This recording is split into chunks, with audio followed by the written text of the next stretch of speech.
Hi నమస్తే, welcome to Myra media. నేను మీ కేవీఆర్. సినిమా ఇండస్ట్రీలో జానీ మాస్టర్ రేప్ వ్యవహారం ఎంత సంచలనం సృష్టించిందో చూస్తూనే ఉన్నాం. దీని మీద సినీ పెద్దలు ఎవరు కూడా, సినీ పెద్దలు అంటే అందరు కాదు, ఆ కుటుంబం అంటే జానీ మాస్టర్ వెనుకేసుకొచ్చిన కుటుంబం ఇప్పటిదాకా నోరిప్పకపోవడం అత్యంత విడ్డూరం అనమాట. మన ది గ్రేట్ స్నేక్ బాబు నాగబాబు గారేమో తెలంగాణలో అయినా ఆంధ్రప్రదేశ్లో అయినా టాలీవుడ్కి సంబంధించి ఎవరైనా అమ్మాయిలను ఏడిపిస్తే తోడుక తీస్తామని చెప్పి మొన్న ఏదో స్టేట్మెంట్ మాట్లాడిండో అట్లాంటి వ్యక్తి ఇప్పుడు జానీ మాస్టర్కి సంబంధించిన వ్యవహారం మీద Tollywood industry dance masters association ఏదైతే ఉందో TFDD వీళ్ళందరూ స్పందించినా కూడా ఈ కుల పెద్దలు మన ఇండస్ట్రీని శాసించే పెద్దలు మాత్రం ఇప్పటిదాకా మాట్లాడలే. మొన్న నార్సింగ్య రాయదుర్గం పోలీస్ స్టేషన్లో ఆయన మీద కేసు నమోదైంది. ఒక అమ్మాయి గత 5 ఏళ్ళుగా తన మీద అటెంప్ట్ చేస్తూ ఉన్నారు, సెక్సువల్ హెరాస్ చేస్తూ ఉన్నారు. అయితే వీటన్నిటికి సంగతి పక్కన పెడితే తనకు అవకాశాలు రాకుండా అడ్డుకుంటా ఉన్నాడు అని చెప్పి ఆ అమ్మాయి తీవ్ర ఆవేదనతో ఒక లేఖ కూడా రాసిందనమాట. ఇది ఇప్పుడు సోషల్ మీడియాలో వైరల్గా మారింది అన్నట్టు. దీని మీద స్పందించాల్సిన సినిమా పెద్దలు ఎవరు కూడా జానీ మాస్టర్ మీద, అంటే ఆ రోజు జనసేన పార్టీకి ఆయన అనుబంధంగా పనిచేసిండు. ఆయన ఏమంటారు స్టార్ క్యాంపెయినర్గా కూడా పనిచేసి ఇక పవన్ కళ్యాణ్ అధికారంలోకి తీసుకొచ్చిండు. సో ఆయన మీద జనసేన పార్టీ కార్యకర్త అన్న ముద్ర ఉన్న నేపథ్యంలో ఇమ్మీడియట్గా రెస్పాండ్ అయ్యి సస్పెండ్ చేసిరనమాట జనసేన పార్టీ నుంచి. చేతులు దులిపేసుకుంటే సరిపోతుందా? వాస్తవానికి ఒకసారి మనం అంటే ప్రీవియస్ హిస్టరీ కనుక తీసుకుంటే దువ్వాడ శ్రీనివాస్ దివ్యల మాధురి అది వాళ్ళిద్దరి మధ్య అడల్ట్రేషన్ అంటే సహజీవనం కింద వాళ్ళిద్దరికి నచ్చింది చేసుకున్న వ్యవహారం. తర్వాత విజయసాయి రెడ్డి శాంతి అది కూడా ఇద్దరికి సంబంధించిన వ్యవహారం. తర్వాత ఇంకొకటి అవంతి శ్రీనివాస్కు సంబంధించిన ఆడియో వీడియో టేపులు కూడా బయటకు వస్తున్నాయని చెప్పి రకరకాలుగా మన పచ్చపత్రికల్లో పేపర్ పెద్ద పెద్ద అక్షరాలతో రాసినాం, డిబేట్లు పెట్టినాం, లైవ్లోనే జడ్జిమెంట్లు ఇచ్చేసినాం కదా. మరి ఇప్పుడు బాజాప్తా ఆ అమ్మాయి కంప్లైంట్ ఇచ్చింది, ఆయనకు సంబంధించి వేట జరుగుతుంటే ఇప్పుడు అబ్స్కాండ్లో ఉన్నాడు జానీ మాస్టర్. దీనికి సంబంధించి మన పచ్చపత్రికలు ఎందుకు రాయలేదు, టీవీలలో డిబేట్లు పెట్టలేదు ఎందుకు? అంటే అభూత కల్పనలు వాస్తవాలు లేనివి అంటే వెలుగులోకి రానివి ఇద్దరు అంగీకారంతో చేసుకున్నవి మాత్రమే మనకు టీఆర్పీ రేటింగు, మనం ప్రజలకు చెప్పాల్సిన మంచి కార్యాలు.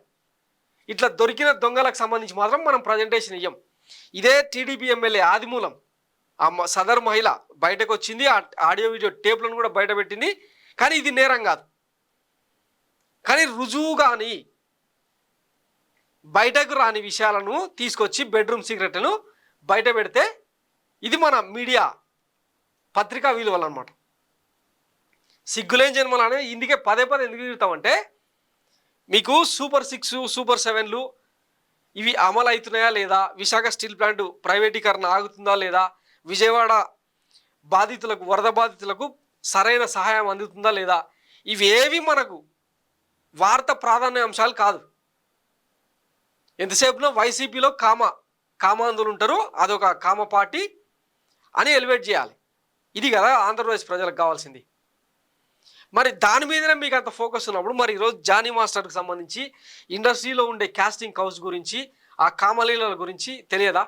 ఒకప్పుడు ఇదే శ్రీరెడ్డి ఫిలిం ఛాంబర్ దగ్గర అర్ధనగ్న ప్రదర్శన చేసింది. దాని వెనకాల ఉన్న భాగవతాలు మూర్తన్న, ఈ Maha TV powder talcum powder Vamsi వీళ్ళందరూ ఉసిగొల్పి ఆమె మీద బిజినెస్ చేసే ప్రయత్నం చేసిండ్రు. ఇన్ని కథలు ఉంటాయి టాలీవుడ్లో, తీస్తే రోజుకు కొన్ని 100 ఎపిసోడ్లు వెళ్తాయి. అసలు మనకు దేని మీద ఇంపార్టెన్స్, మనం మీడియా దేనికోసం నడుపుతున్నాం, ప్రజలు ఎందుకు చూడాలి? సో ఇది జానీ మాస్టర్ పీర్ల పండుగ చేస్తున్నారు అనమాట ఈయనకు సోషల్ మీడియాలో. గతంలో ఇదే జానీ ఎస్ పాప గారు కోల్కతాలో ఆ డాక్టర్ అమ్మ చనిపోతే ఆమె రేప్ చేసి చంపేస్తే క్యాండిల్ లైట్స్ వెలిగించి సంతాపం తెలిపి నివాళులు అర్పించి మహిళలకు రక్షణగా ఉంటానని చెప్పి ప్రామిస్ చేసిండు. ఇంకో జానీ ఎస్ పాప పీర్ల పండుగ క్యాండిల్ లైట్లు వెలిగించేది వాళ్ళే, నివాళులు అర్పించేది వాళ్ళే, మళ్ళీ రేపులు చేసేది కూడా వాళ్ళే. మనం ఏ పార్టీ ఇట్లా అంటే ఒక్కరిని ముందర పెట్టి ఇక ఆ పార్టీ మొత్తం ఎంటైర్ కామ పార్టీ అని మాట్లాడితే ఇప్పుడు జనసేన కూడా ఇట్లనే కామపిశాచుల పార్టీ అని మాట్లాడితే సరిపోతుందా? అయ్యే పనేనా అది? ఒకసారి ఆలోచించాలి కదా. మనం ఒక రాయి వేసినప్పుడు తిరిగి అవే మనకు ఎదురొస్తాయి అన్న విషయం తెలుసుకోకపోతే ఎట్లా? నిన్న టాలీవుడ్ ఫిలిం ఇండస్ట్రీ మొత్తం స్టేజ్ మీదకి వచ్చి ఇది సెక్సువల్ హెరాస్మెంట్ ఒక్కటే కాదు, ఆ అమ్మాయికి న్యాయం జరగాలి, అవకాశాలు లేకుండా తొక్కిపట్టిండు జానీ మాస్టర్, దాని మీద చర్యలు తీసుకోవాలి, తమ పరిధి కాదు కాబట్టే ఇన్ని రోజులు న్యాయం చేయలేకపోయినామని వీళ్ళందరూ చెప్పారు అనమాట. ఎవడో ఒక కీలకమైన నేత ఫోన్ చేస్తాడు, వాళ్ళ అసిస్టెంట్ ఫోన్ చేసి ఆయన మీద చర్యలు తీసుకోవద్దంటారు. అది రోజుల తరబడి కనీసం అంటే చర్యల దాకా కూడా పోదనమాట. ఇప్పుడు ఆ అమ్మాయి స్వయంగా కంప్లైంట్ చేసింది కాబట్టి బయటకు తెలిసింది. లేకపోతే జానీ మాస్టర్ అంటే ఆకులో ఈకలంటాడు, ఇంకా అంతకంటే పెద్ద పెద్ద తలకాయలు ఉన్నాయి. మరి వాళ్ళ భాగవతాలని బయటకు రావద్దా? ఇదే పూనం కౌరు 7-8 ఏళ్ళుగా ఇంకా 7-8 ఏళ్ళుగా ఫైట్ చేస్తూనే ఉంది. జానీ మాస్టర్పై రేప్ కేసు నమోదు కావడంతో ఇండస్ట్రీలోని పలువురు తాము ఎదుర్కొంటున్న సమస్యపై మాట్లాడేందుకు ముందుకు వస్తున్నారు. తాజాగా నటి పూనం కౌర్ తాను డైరెక్టర్ త్రివిక్రమ్ శ్రీనివాస్పై గతంలో మాకు ఫిర్యాదు చేసినట్లు పేర్కొన్నారు. అప్పుడే అతడిపై చర్యలు తీసుకుని ఉండుంటే ఈరోజు ఇంతమంది బాధపడేవారు కాదు. త్రివిక్రమ్ను ప్రశ్నించాలని పరిశ్రమను పెద్దలను కోరుకుంటున్నా అని చెప్పి ఈమె తాజాగా ట్వీట్ కూడా వేసింది.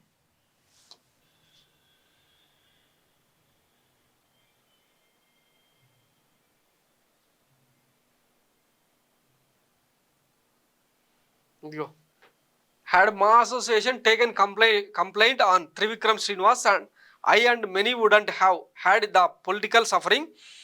I was rather silently ignored. I had given a call, turned then complaint to the heads. I want industry big wigs to question director Trivikram. మరి ఇట్లాంటి బొగడగాల సంగతి అంటే బుగ్గ పగిలితేనే ఇష్యూ, లేకపోతే లేదు.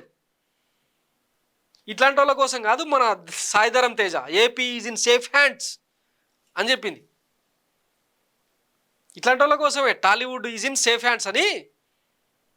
అసలు టాలీవుడ్ అంటేనే ఒక రంకు భాగవతం. అక్కడ అవకాశాలు అవసరాలు రెండే ఉంటాయి. వీళ్ళు కూడా తెలిసే చేస్తారు అన్నీ. కానీ ఎప్పుడో ఒక రోజు ఆ పుట్ట పగిలిన రోజు ఇక మమ్మల్ని వేధించిర్రు అని వీళ్ళు నీతులు చెప్తా ఉంటారు, పత్తిత్తి నీతులు. సోషల్ మీడియాలో బయటకు వచ్చి AP is in safe hands అని చెప్పి మనం రెచ్చగొట్టే వ్యాఖ్యలు చేస్తూ ఉంటాం. వీళ్ళని చూసి మనం ఓటేయాలి. ఇప్పుడు ఆ డైపరాదిగాడు వీళ్ళందరూ ఏమైపోయినరు? పిఠాపురాన్ని ప్రపంచ పటంలో పెడతాడు పవన్ కళ్యాణ్ అని చెప్పి. మొన్న వరదలు వచ్చి మునిగిపోతే ఒక్కడు గతిలేడు. ఇట్లాంటి జబర్దస్త్ ఆర్టిస్టుల రాజకీయాలను శాసించేది. ఒకసారి ఆలోచించండి, రాజకీయాలు అనేది సీరియస్ సబ్జెక్టు. ఎవరు చెప్తే మోటివేట్ అవుతున్నారు?